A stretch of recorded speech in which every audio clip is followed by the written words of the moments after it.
국무회의를 시작하겠습니다. 국무위원 여러분, 국정의 최우선은 첫째도 민생, 둘째도 민생, 셋째도 민생입니다.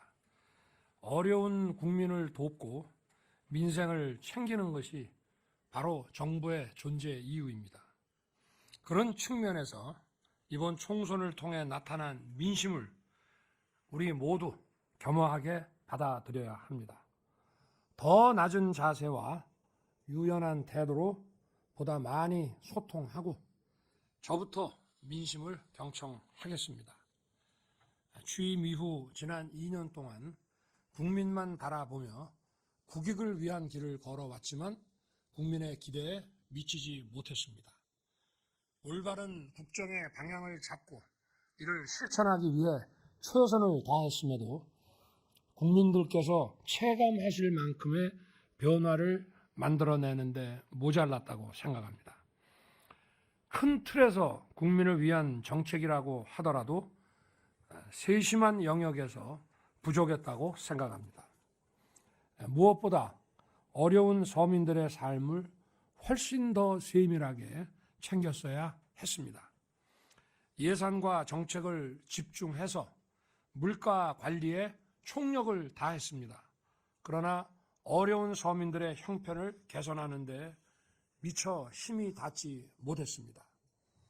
미래 세대를 위해 건전 재정을 지키고 과도한 재정 중독을 해소하는 과정에서 세심하게 살피지 못한 부분이 많습니다.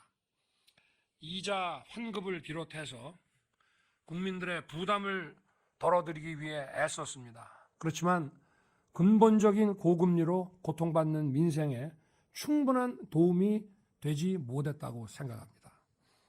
부동산 3법의 폐해를 바로잡기 위해 주택 공급을 활성화하고 재개발, 재건축 규제도 완화해서 부동산 시장을 정상화하고 천정부지로 치솟았던 집값을 낮췄습니다.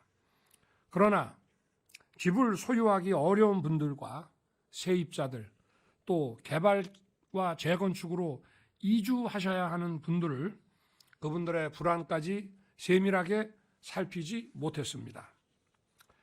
주식시장을 활성화해서 국민의 자산 형성을 돕기 위해 공매도를 금지하고 양도소득세 과세 대상 기준을 상향하여 증권시장에서 자금이 빠져나가지 않도록 조치했으며 기업의 밸류업을 지원했습니다. 그러나 주식시장에 접근하기도 어려운 서민들의 삶에 대한 배려가 미흡했습니다. 또한 정책의 속도를 높이기 위해 최선을 다했습니다만 정책과 현장의 시차를 극복하는 데 부족함이 많았다고 생각합니다. 대외 의존도가 높은 우리 경제의 어려움을 풀기 위해 수출 드라이브와 건전 재정, 민간 주도 성장을 지속적으로 추진했고 실제 수출이 되살아나면서 경제가 다시 일어서고 있습니다. 하지만 이러한 경제 회생의 온기를 모든 국민에게 골고루 확산시키는 데까지는 정부의 노력이 부족했습니다. 탈원전으로 망가진 원전 생태계를 살리고 반도체를 비롯한 첨단 산업을 육성해서 산업 경쟁력을 높였습니다만 이러한 회생의 활력이 중소기업, 소상공인, 많은 근로자들에게까지 온전히 전달되는 데는 미흡했습니다. 우리 청년들의 꿈과 희망을 키우기 위해 국가 장학금을 대폭 확대하고 청년들의 자산 형성과 내 집 마련 지원도 엄청나게 늘리기는 했습니다. 그러나 아직 많은 청년들이 변화를 체감하지 못하고 미래를 걱정하는 현실을 무겁게 받아들입니다. 아울러 우리 정부는 사교육 카르텔을 혁파해서 학생들에게 공정한 기회를 제공하고 대학 경쟁력을 강화하는 데 많은 노력을 기울여 왔습니다. 또한 늘봄 학교 정책을 통해 국가 돌봄 체계를 실현하는 데에도 정성을 다했습니다.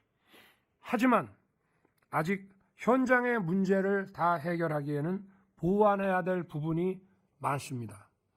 결국 아무리 국정의 방향이 옳고 좋은 정책을 수없이 추진한다 해도 국민들께서 실제 변화를 느끼지 못한다면 정부의 역할을 다하지 못한 것입니다.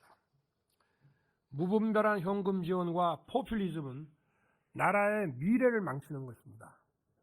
경제적 포퓰리즘은 정치적 집단주의와 전체주의와 상통하는 것입니다. 그래서 이것은 우리 미래에 비추어 보면 마약과 같은 것입니다. 그러나 현재 국민들이 겪는 어려움을 더 세심하게 살피는 것이 바로 정부의 임무이고 민심을 챙기는 것이라고 생각합니다.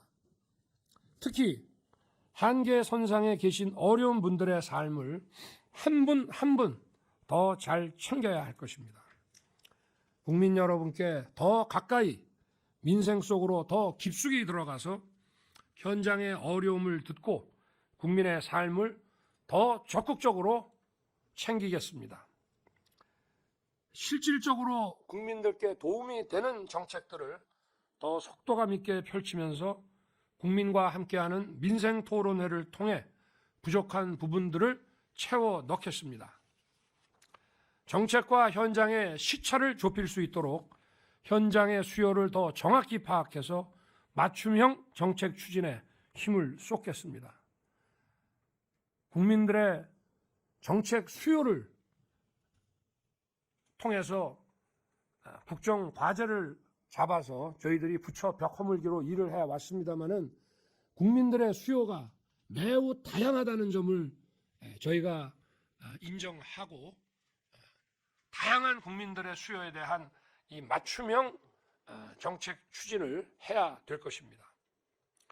아울러서 대한민국의 미래를 위한 구조 개혁은 멈출 수 없습니다. 노동, 교육, 연금 3대 개혁과 의료 개혁을 계속 추진하되 합리적 의견을 더 챙기고 귀 기울이겠습니다. 정부가 할 수 있는 일에 책임을 다하면서 국회와도 긴밀하게 더욱 협력해야 할 것입니다. 민생 안정을 위해 필요한 예산과 법안은 국회에 잘 설명하고 더 많이 소통해야 합니다. 국무위원들께서는 이번 21대 국회가 종료되기 전까지 각 부처에서 추진하고 있는 법안이 통과될 수 있도록 마지막까지 최선을 다해 주시기 바랍니다. 국민께서 바라시는 변화가 무엇인지, 어떤 것이 국민과 나라를 위한 길인지 더 깊이 고민하고 살피겠습니다. 민생을 위한 것이라면 어떠한 일도 마다하지 않을 것입니다. 국민의 목소리에 더 귀 기울이고 민생의 어려움을 해결하기 위해 우리 모두 몇 배로 더 기꺼이 노력을 합시다. 국무위원 여러분께서도 민생 안정을 위해 공직사회에 일하는 분위기를 잡아주기 바랍니다. 아울러서 기강이 흐트러진 것이 없는지 늘 점검해 주기 바랍니다. 지난 4월 13일 새벽 이란이 이스라엘을 공격했습니다. 작년 10월 발발한 이스라엘 하마스 사태가 중동 전체로 번지는 양상입니다. 우리 정부는 관련국들과 긴밀히 공조하면서 경제안보 긴급 비상대비 시스템을 가동하고 있습니다. 중동에서 벌어지고 있는 무력 사태는 먼 곳에서 일어난 남의 일이 아닙니다. 호르무즈 해협은 전 세계 석유 교역량의 4분의 1, LNG 가스 교역량의 5분의 1이 지나는 핵심 에너지 수송로입니다. 중동 지역의 불안은 국제 유가 상승으로 직결되고 이는 우리 경제와 공급망에 막대한 피해를 끼치게 됩니다. 특히 우리나라에서 사용하는 석유의 60%가 호르무즈 해협을 통해 수송되고 있고 우리나라의 중동산 원유 의존도는 72%에 달하고 있습니다. 막대한 운송비 증가와 국제 유가 상승은 우리 물가 상승으로 바로 이어지고 서민들에게 더욱 큰 고통을 주게 될 것입니다. 이러한 사안의 심각성을 고려하여 저는 지난 14일 오후 관계부처 장관들을 소집하여 긴급 경제안보회의를 주재했습니다. 무엇보다 정부는 우리 국민의 안전을 지키기 위해 재외 국민과 선박, 공관에 대한 안전조치를 강화할 것입니다. 또한 사태의 확전이나 장기화 가능성에 따라 국제 유가 변동이 우리 경제에 미칠 영향들을 종합적으로 점검했습니다. 각 부처는 에너지 수급과 공급망에 관한 분석 관리 시스템을 가동해서 상황 관리에 만전을 기해 주시기 바랍니다. 아울러 발생할 수 있는 여러 형태의 리스크 요인에 대해 선제적으로 대처해야 합니다. 중동 정세의 불안정이 우리 안보에 미칠 영향이나 북한의 도발 가능성에 대해서도 확고한 대비 태세를 유지해 주기 바랍니다. 오늘은 세월호 10주기입니다. 10년이 지났지만 2014년 4월 16일 그날의 상황이 지금도 눈에 선합니다. 안타까운 희생자들의 명복을 빌며 유족 여러분께 다시 한번 심심한 위로의 뜻을 드립니다.